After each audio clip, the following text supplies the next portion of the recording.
Hi, Anna. Again, like this problem is also again a limiting reactant problem.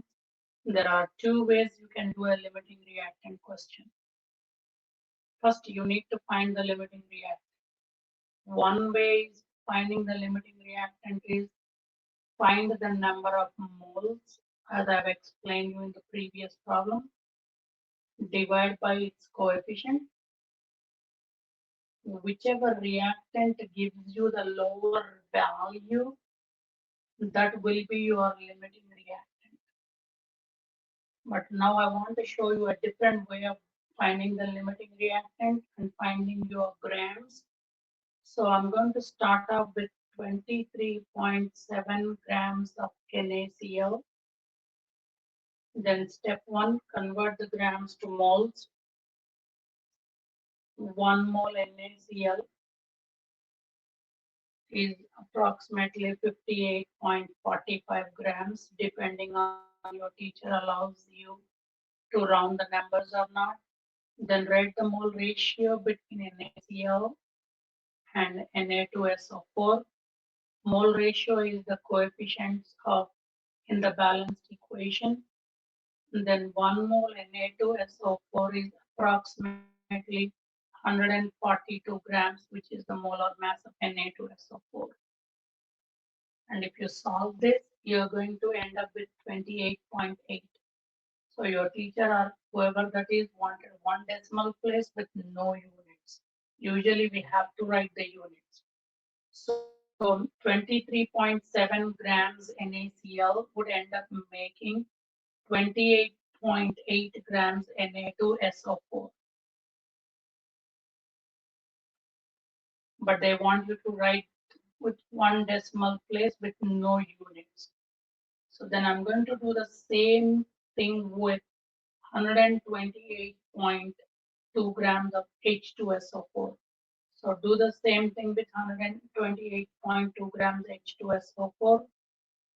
Do the gram to gram ratio. 1 mole sulfuric, 1 mole H2SO4 is approximately 98 grams, depending on the rounding is allowed or not. But at least that gives you a quick way of doing the question.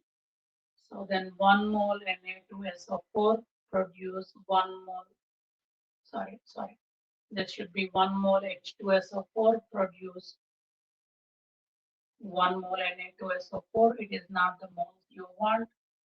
You want the maximum in grams. So 1 mole Na2SO4 is approximately 142 grams. So if you solve this question, so you will end up with 185.8 Na2SO4, which is grams, of course, they mentioned in the question. Calculate the grams of Na2SO4, so unit must be grams. 128 grams H2SO4 will make 185.8 gram Na2SO4, whereas NaCl would make only 28.8. Whichever makes less amount of your product, is your limiting reactant. So Na2SO4 28.8 grams is made by 23.7 grams NaCl. So this is your limiting reactant. This is your excess reactant. So once you make 28.8 grams of Na2SO4, you will run out of your limiting reactant. When one of the reactant is completed, once you run out of your limiting reactant, once one of your reactant is done, the reaction will stop. So even though you have too much amount of sulfuric acid, it's no good because the reaction will stop because you ran out of NaCl, because you need both the reactants for the reaction. Okay, hope it makes sense to you. Good luck with whatever assignment you are working on. Please make sure you cannot ask any questions from the test. Reach out to me if you need any tutoring.